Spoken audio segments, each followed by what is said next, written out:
खुश हूँ, very happy. Last year जिस प्रोजेक्ट के लिए बहुत मेहनत की थी, इसीलिए थोड़ा नर्वस भी हूँ, इसीलिए थोड़ा ज़्यादा मुस्कुरा भी रहा हूँ, लेकिन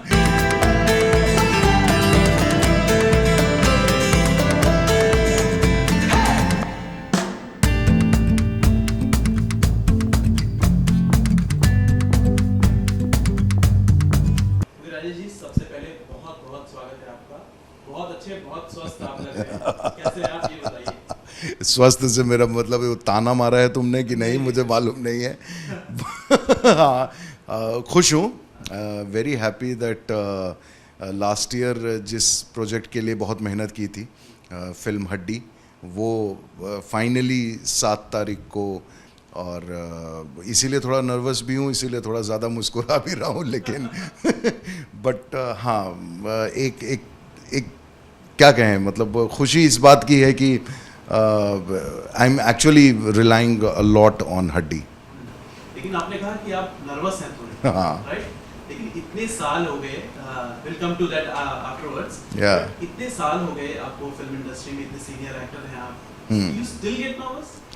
आई डू गेट नर्वस। मतलब परफॉर्म करने के पहले भी मैं नर्वस रहता हूँ।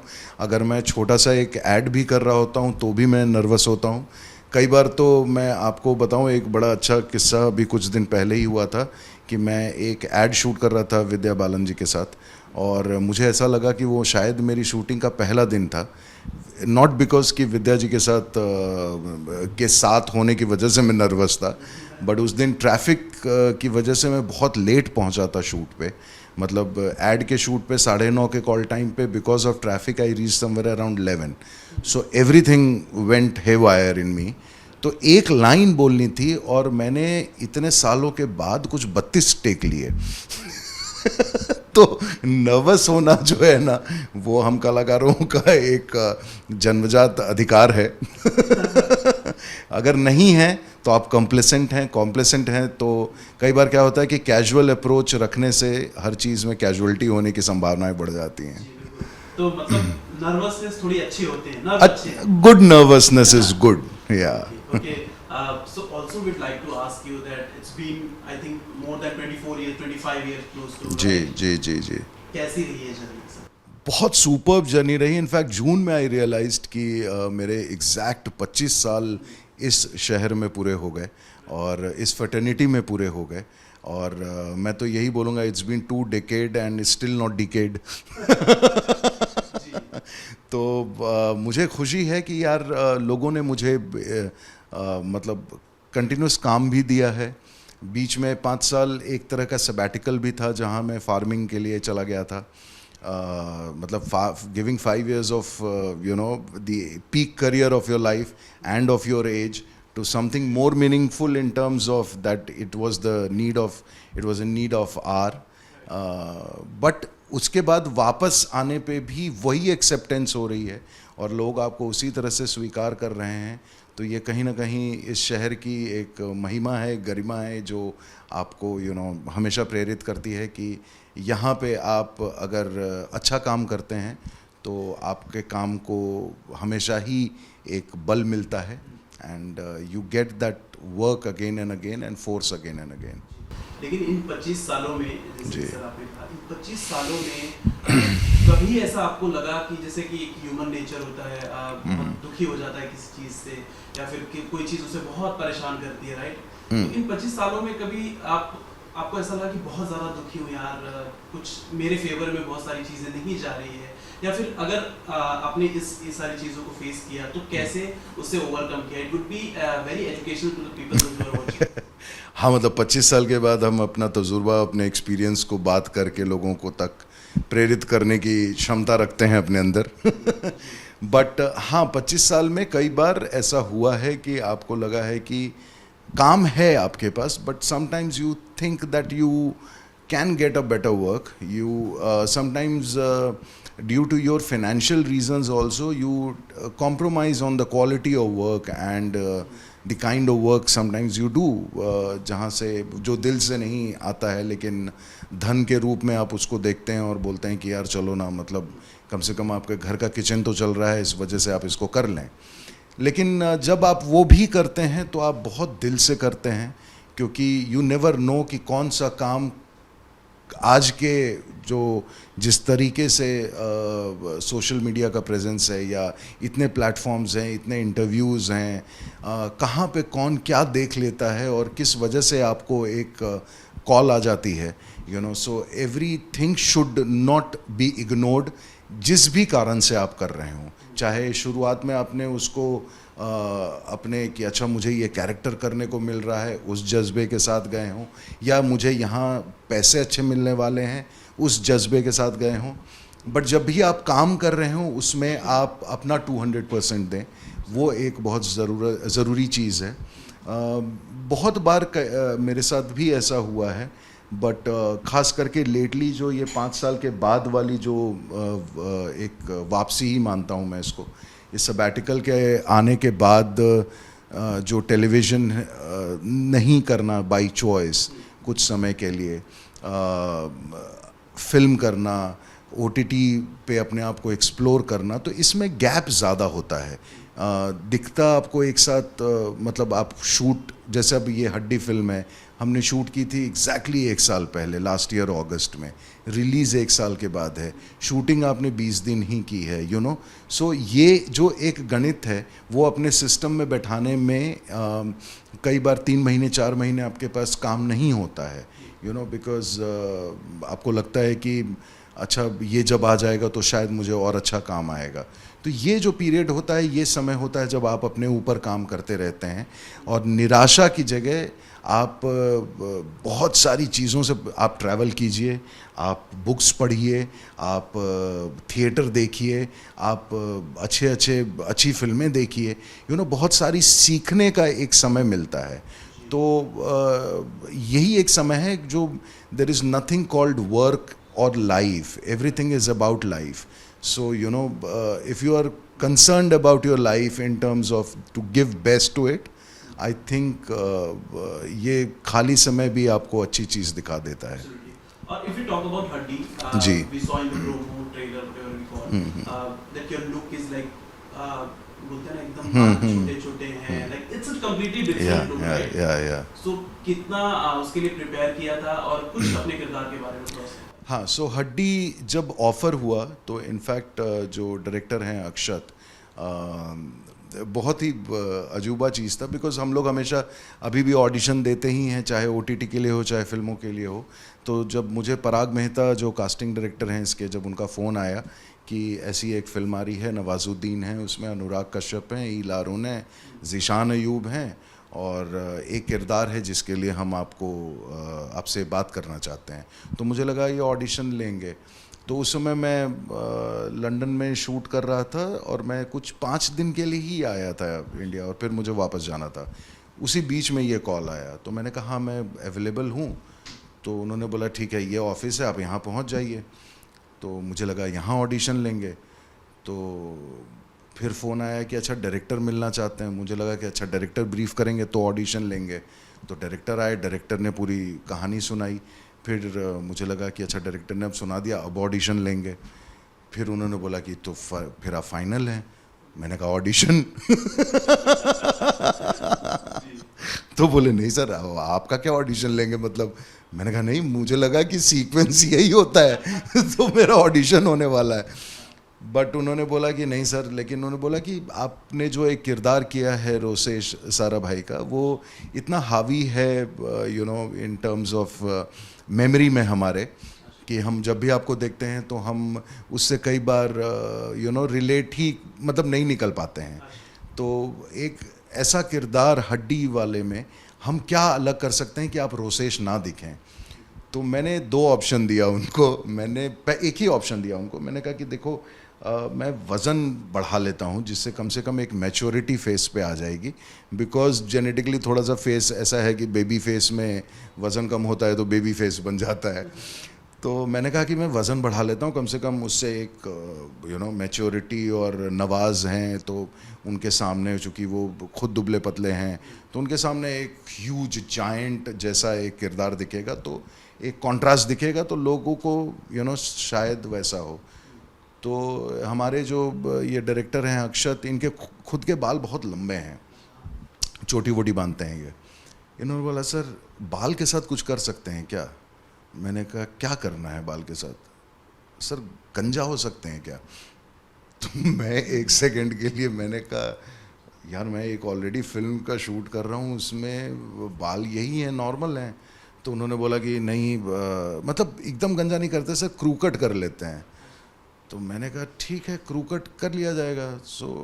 तो उन्होंने रेफरेंस दिखाया कि ऐसा कुछ रेफरेंस रहेगा इसका।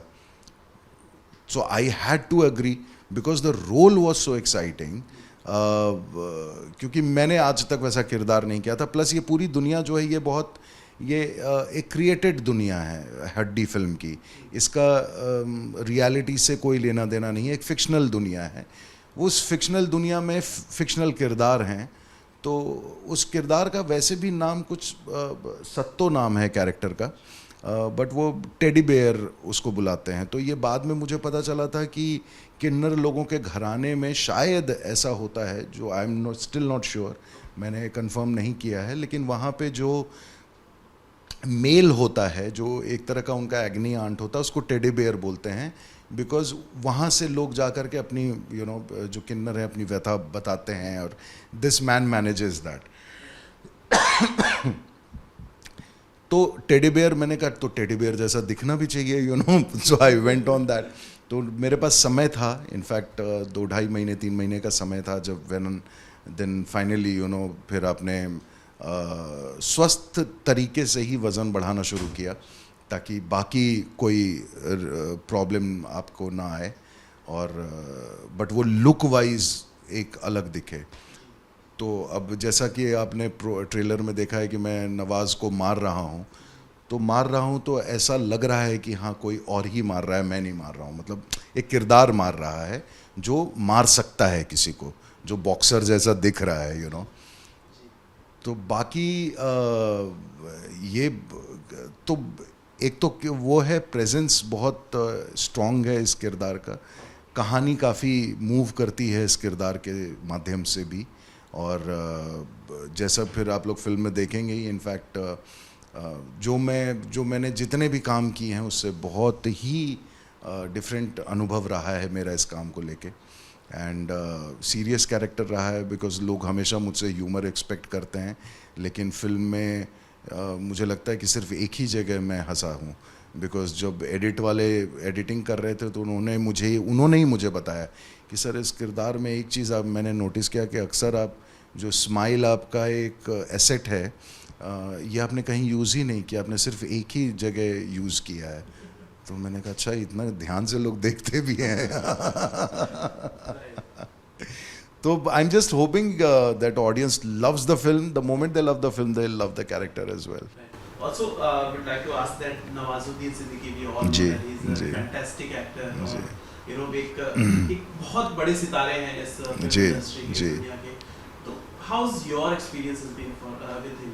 And not only Nawazuddin, I mean Anurag Kashyap, ईला अरुण, जीशान, सौरभ, मतलब जो 8-10 हम लोग जो में मुख्य किरदार है, या सो बट नवाज़ भाई के साथ ये है कि नवाज़ भाई काफ़ी सहज इंसान है। अच्छा, रिज़र्व टाइप के हैं, बहुत ज़्यादा बात नहीं करते हैं। हाँ मतलब बहुत, अगर पहली बार मिल रहे हैं तो उनके साथ कॉन्वर्सेशन करना थोड़ा मुश्किल है, because he will not approach you in terms of, बहुत अपने में ही रहते हैं, बहुत ज़्यादा किरदार के बारे में ही सोचते रहते हैं, क्योंकि इतने वेल ट्रेंड एक्टर हैं कि वो उस क्षण को खोना नहीं चाहते हैं किसी भी तरह के डिस्ट्रैक्शन से। कई बार आप कॉन्वर्सेशन करते हैं और सडनली आपको शॉट के लिए बुलाया जाता है, तो यू डेविएट कि आप अभी एक रूपरेखा में हैं, एक पर्टिकुलर सोच में हैं उस किरदार को लेकर के कि ये किरदार कैसा करेगा, और फिर अचानक आप कुछ और बात करने लगिए और फिर वापस आइए, तो बहुत मुश्किल हो जाती है वो टाइमिंग। सो जो 12 घंटे वो जो सेट पे हैं और जो काम कर रहे हैं उसमें वो उसी में रहते हैं। जो भी मस्ती करनी है, बातचीत करनी है, हंसी मजाक करना है, वो या तो शुरू होने के पहले या ख़त्म होने के बाद। सो वो एक बड़ा अच्छा अनुभव रहा उनके साथ। इनफैक्ट आपको बता दूं कि वो फिल्म हड्डी ख़त्म होने के 4 दिन के बाद मैंने दूसरी एक फिल्म भी नवाज़ भाई के साथ कर ली, जो हड्डी के सेट पे ही मेरी कास्टिंग हो गई थी।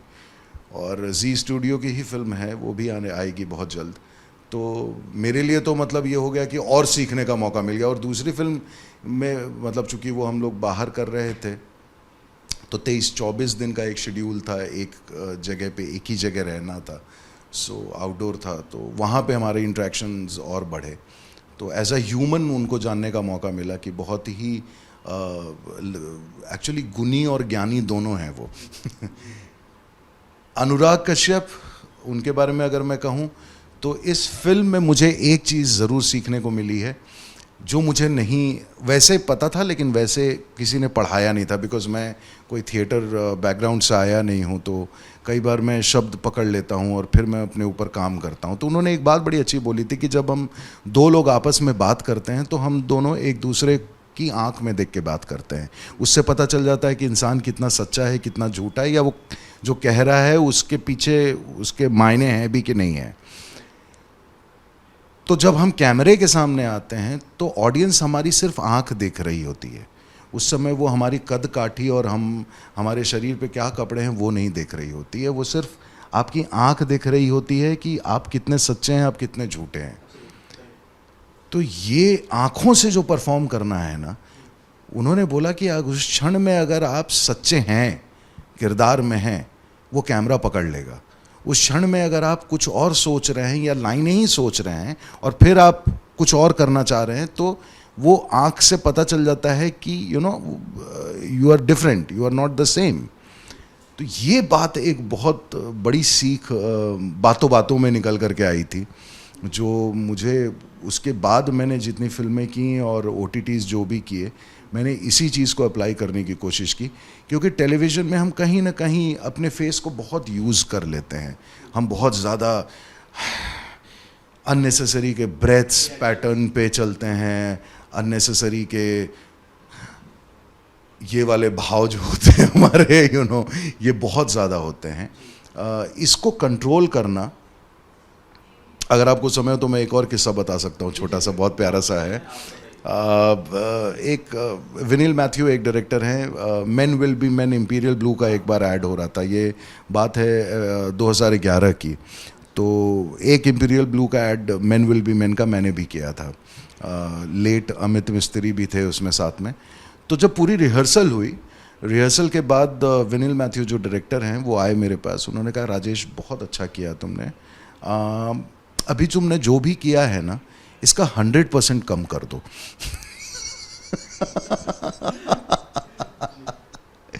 ये बात तब नहीं समझ में आई थी, बट 12 साल के बाद आज मैं कह सकता हूँ कि वो 100% कम क्या कहना चाहते थे। वो 100% कम में वही आंखें हैं कि आपको कुछ करने की ज़रूरत नहीं है। You have to be true in the moment.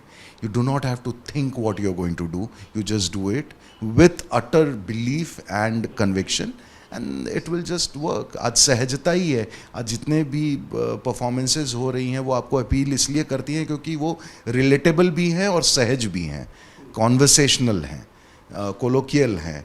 तो ये एक उस हड्डी फिल्म से मुझे 2-4 चीज़ें बहुत अच्छी मिली हैं।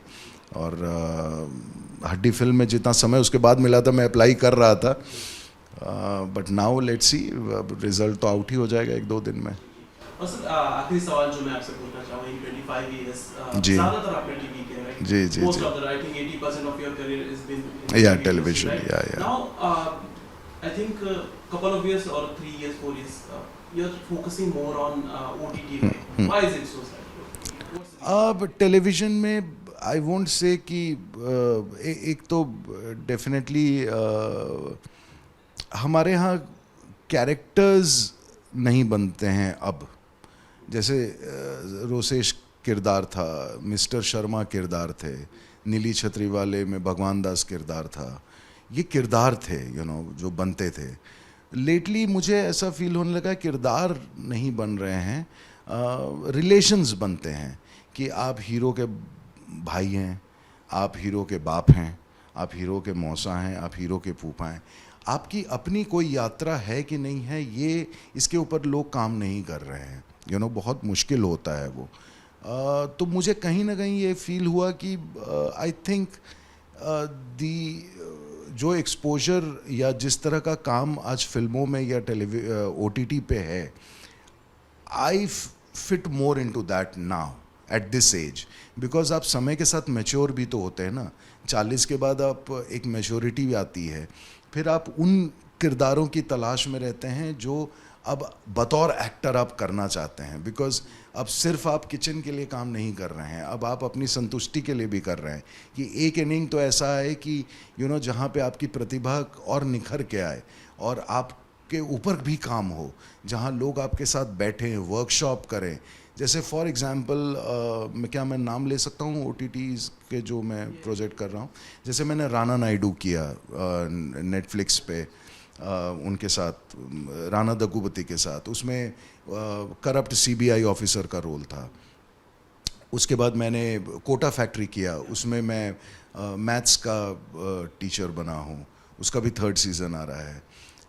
ये मेरी फैमिली आप लोगों ने देखा, उसमें एक किरदार किया। तो ये ना सब अनुभव अलग हैं। 4 हिंदी फिल्में की हैं मैंने अभी जो येट टू बी रिलीज्ड हैं। पंकज कपूर के साथ मैंने एक काम किया अभी, शाहिद कपूर के साथ 2 फिल्में नवाज़ भाई के साथ। तो कहीं ना कहीं मुझे लगा, और ये सारे किरदार अलग हैं, मतलब मैं ये नहीं कह सकता हूँ कि ये और ये लगभग ऑन द सेम लाइन है, not at all on the same line, not at all on the same line. मतलब मुझे अगर 2 प्रोजेक्ट एक साथ अब के टाइम पे दे दिया जाए तो मैं कंफ्यूज हो जाऊंगा कि मैं कौन से नॉब पे हूँ। जब टेलीविज़न करता था तो एक टाइम पे मैं 4 शोज़ एक साथ करता था, कि भाई 3 दिन इनको दिए हैं या 10 दिन इनको दिए हैं, 12 दिन इनको दिए, आप बस घर घर घूम रहे हैं और आप खाना वही बना रहे हैं। मतलब आप बेसिकली एक मुंबई के सेटअप में वो मेड हैं जो हर किसी के घर में जाकर के एक ही तरह की दाल बनाते हैं। So I do not want to be that same dal. किसी के यहाँ मैं मसूर भी बनना चाहता हूँ, किसी के यहाँ मिक्स्ड दाल भी बनना चाहता हूँ, किसी के यहाँ काली दाल भी बनना चाहता हूँ। सो दिस इज़ हाउ कि now I have the same person but lot of ingredients. चूँकि अब खाने से क्लोज लोगों के पास एग्जाम्पल और नहीं हो सकते हैं इसलिए मैं खाने का एग्जाम्पल दे रहा हूँ कि वही आदमी है बट व्यंजन अलग अलग हैं। So now that is the time कि I want to be catered, and I want to cater myself in a different on different platforms and different किरदार। और ऐसा भी कह सकते हैं कि आने वाले समय काफी जगह देखने वाले हैं ऑडियंस आपको, काफी फिल्मों में देखने वाले, काफी जी बहुत। There are so many things in pipeline. Amazingly in pipeline, and I'm so happy with the kind of work which I'm getting now, and hope after Haddi they will see me also on the negative side. Thank you so much. Projects as well. Thank you, sir. Thank you so much. Thank you, Zoom. Thank you.